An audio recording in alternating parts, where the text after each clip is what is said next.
Assalamualaikum warahmatullahi wabarakatuh. Sahabat semuanya yang dimuliakan Allah Subhanahu wa taala.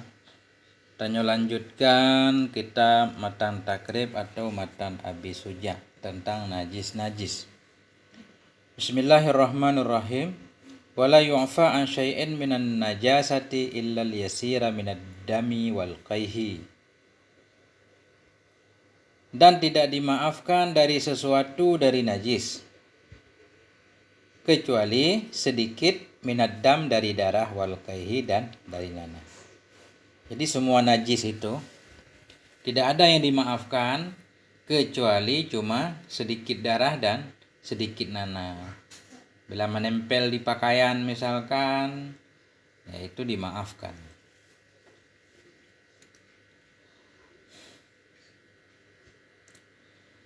Wa ma la nafsalahu sa'ilatun. Ini masih kecuali dan kecuali mama hewan-hewan. La nafsalahu yang tidak ada jiwa baginya hewan itu yang mengalir. Nafsa artinya darah dan mama hewan-hewan yang tidak ada darah baginya hewan itu yang mengalir. Idza waqa'a fil ina'i apabila terjatuh ianya hewan dalam bejana wa mata fihi dan mati ianya hewan dalamnya bejana. Fa innahu la yunajjisuhu.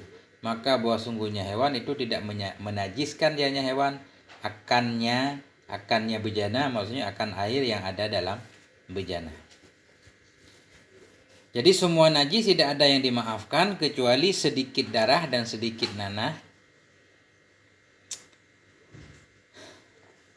Baik darah nyamuk atau darah luka kita sendiri atau nanah kita sendiri.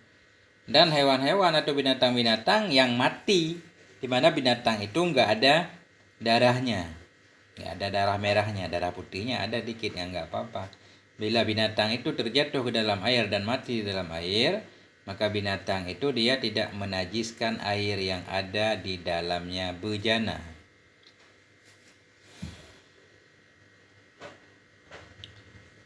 Coba takalan nomor 3 hadis 3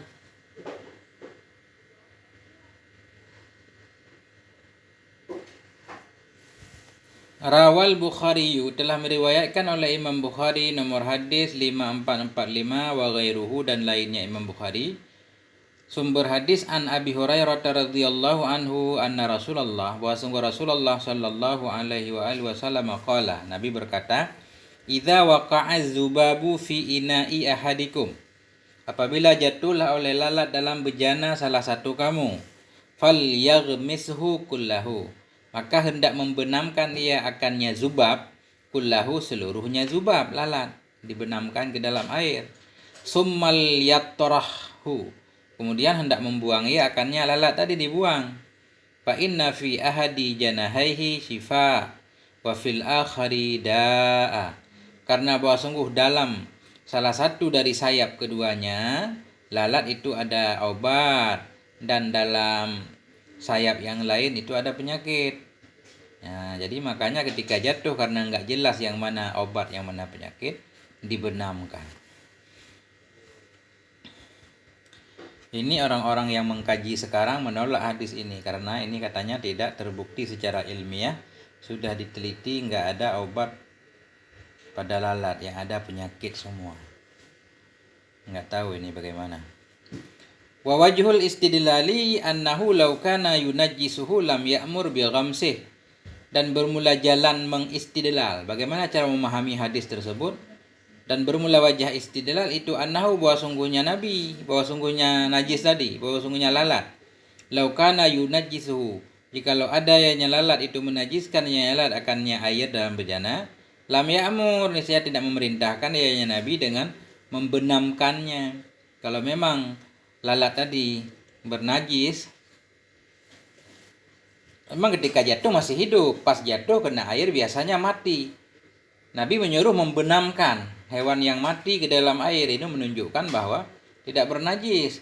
Kalau bernajis Nabi tidak mungkin menyuruh untuk membenamkannya. Wa qisa bizubabi kullu ma fi ma'nahu, dan dikiaskan dengan zubab kulluma setiap hewan yang pada maknanya zubab, min kulli maitatin la yasila damuha, daripada setiap bangkai yang tidak mengalirlah darahnya. Binatang kecil-kecil, lalat, semut, kalajengking, dan lain-lain. Begitu maksudnya.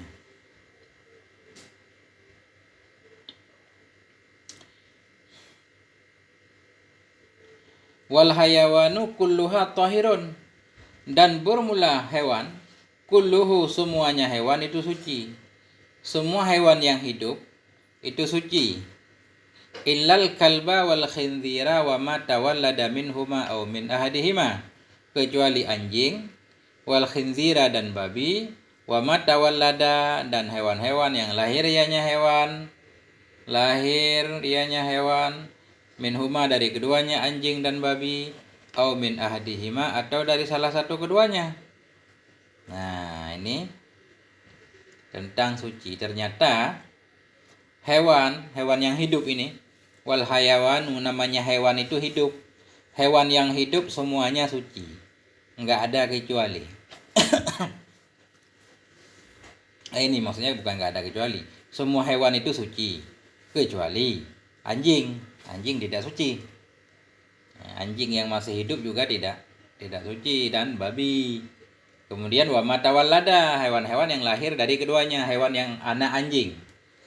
Berarti kayak anjing, anak babi kayak babi.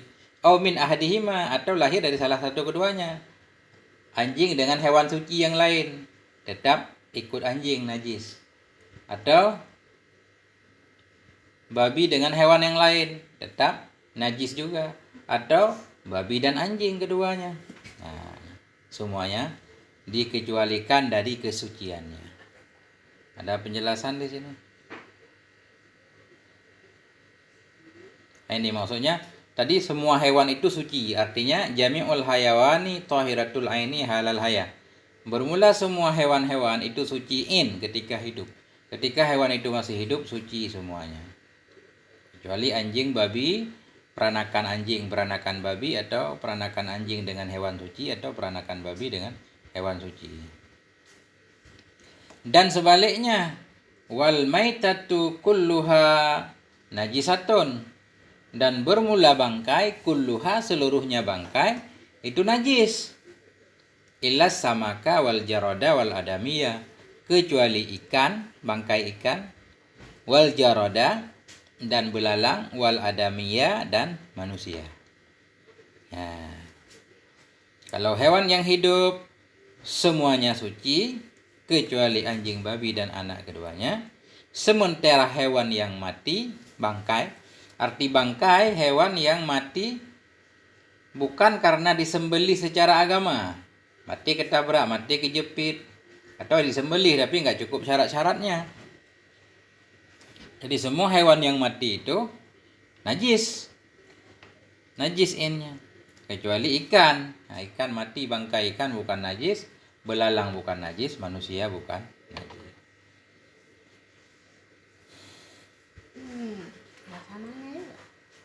Tadi dalil tentang anjing dan babi. Li'anna kullan minhuma najisul ain. Li'anna kullan, karena sungguh tiap-tiap dari keduanya anjing dan babi itu najis in. Qala ta'ala, berkatalah oleh Allah Subhanahu wa taala, au lahma khinzirin. Jadi ayat sebelumnya huriman alaikumul maitatu wad dama wa lahmal khinzir. Oh, bukan ayat itu ya.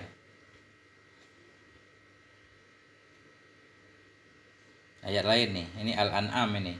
Au lahma khinzirin, atau daging babi. Fa innahu rijisun.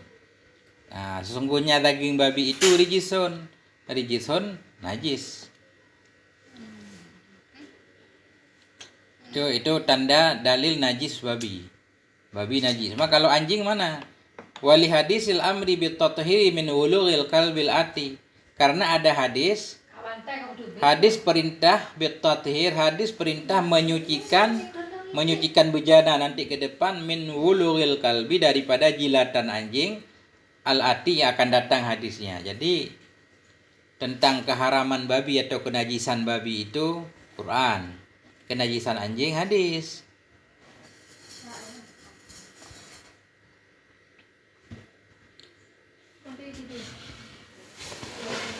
Kenapa nggak langsung anjing diharamkan dengan Quran? Kemudian dua tadi footnote-nya, semua bangkai itu najis kecuali ikan, belalang dan manusia. Dua. Coba kita lihat dua. Apa ini? Jami'ul maitah. Jami'ul maitati bermula semua bangkai itu najis illa mastusna, kecuali bangkai-bangkai yang diistisnakan. Undur, lihatkan olehmu surat halaman 11 Hasyiah 4. Ini enggak tahu di mana. Wa taharatus samaki wal jaradi liqaulihi sallallahu alaihi wasallam. Dalil bermula suci ikan dan belalang itu karena sabda Nabi, uhillat lana maitatani. Ya, ini hadisnya. Dihalalkan bagi kita akan dua bangkai, yaitu ikan dan belalang. Wa sayati fi kitabis saidi wad dabaih, akan datang ianya hadis nanti dalam kitab saidi, kitab berburu, wad dabaih, dan kitab sembelihan. Nanti berarti. Nah, ini yang penting dulu. Semua bangkai najis kecuali ikan, belalang, dan manusia.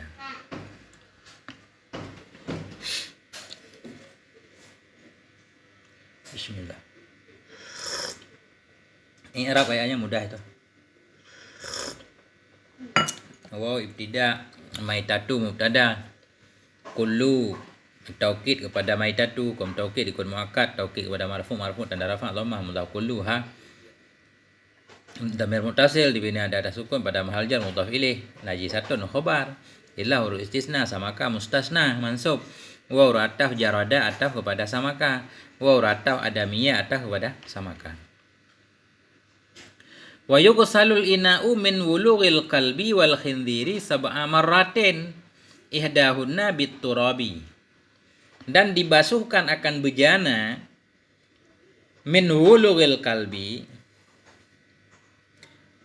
dari jilatan anjing, wal khinziri dan babi, sab'a marratin akan 7 kali. Ihdahunna bermula satu darinya 7 itu sabit biturabi dengan tanah.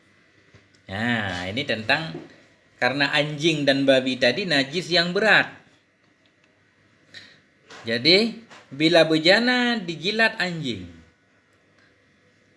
yughsalul ina'u, bila bejana dijilat anjing atau dijilat oleh babi, baru suci, harus dibasuh 7 kali dengan air yang merata, salah satu dari 7 pakai tanah.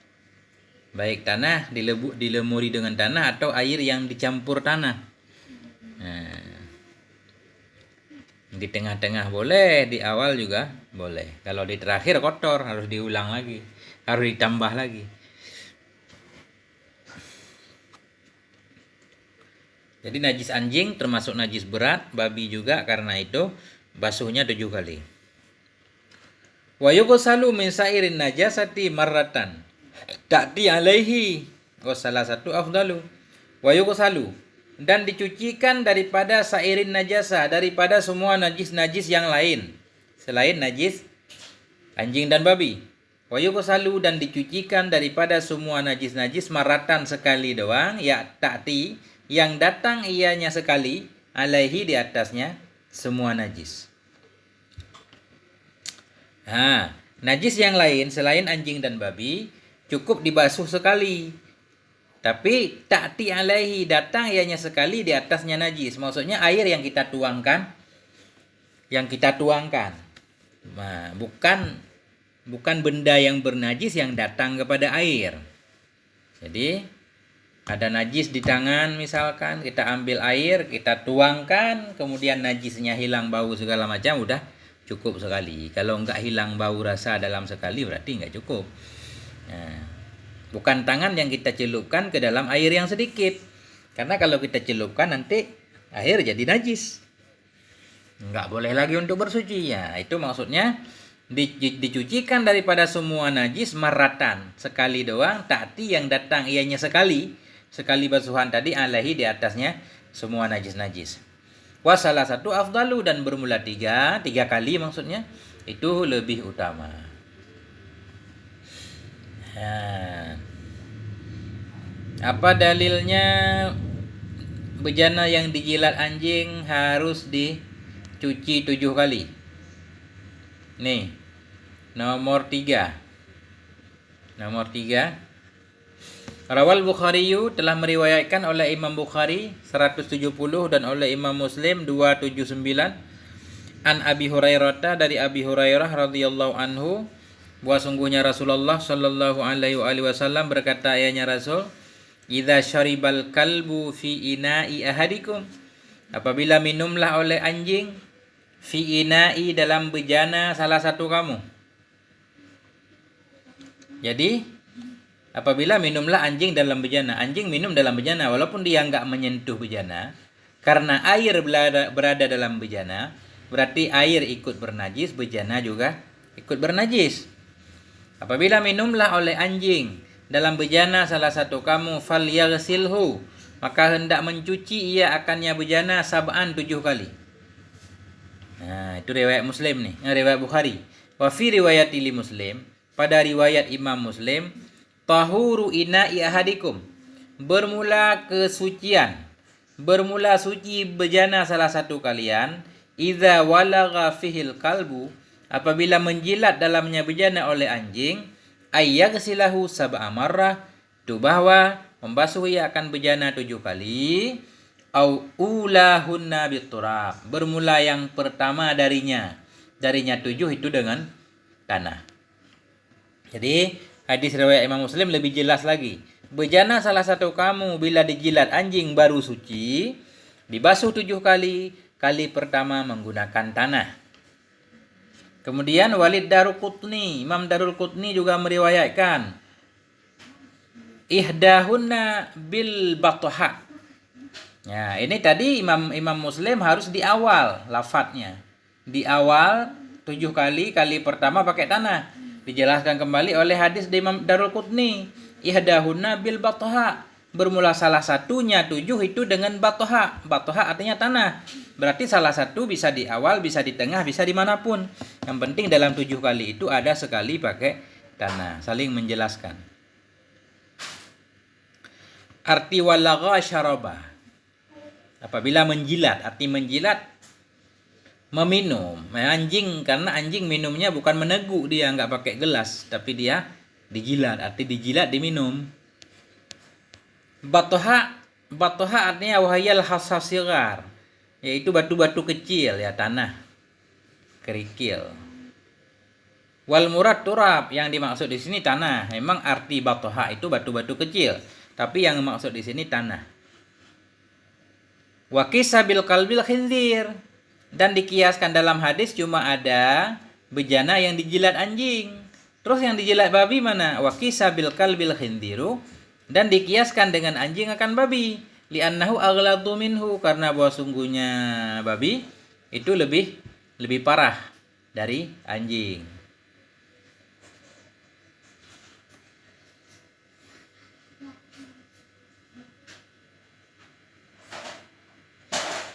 Dijilat.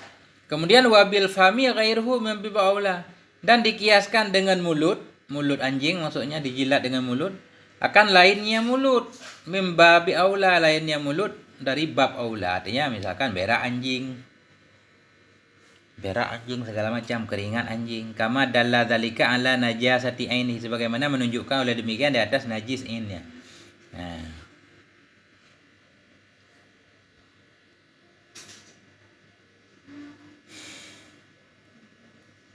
gitu.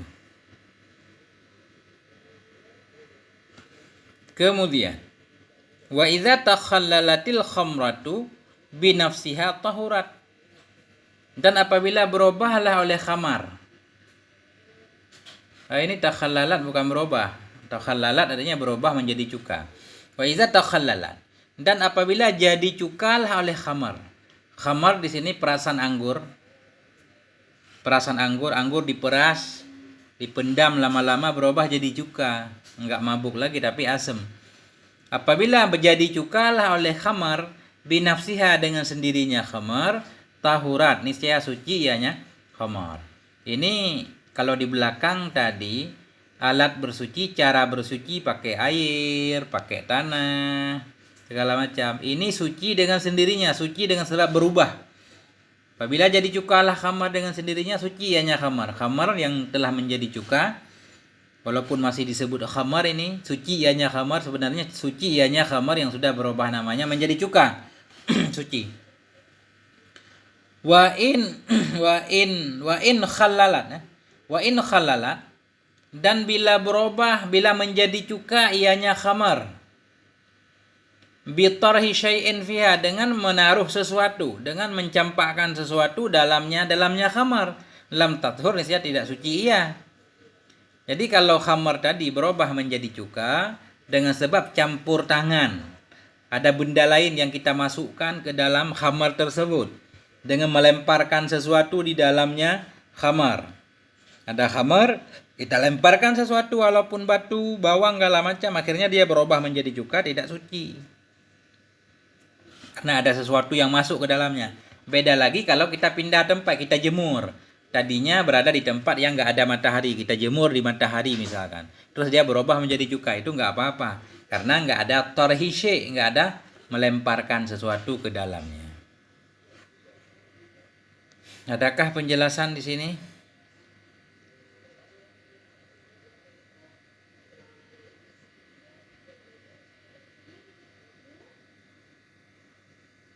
Nah, ini masalah lahir ya, mana?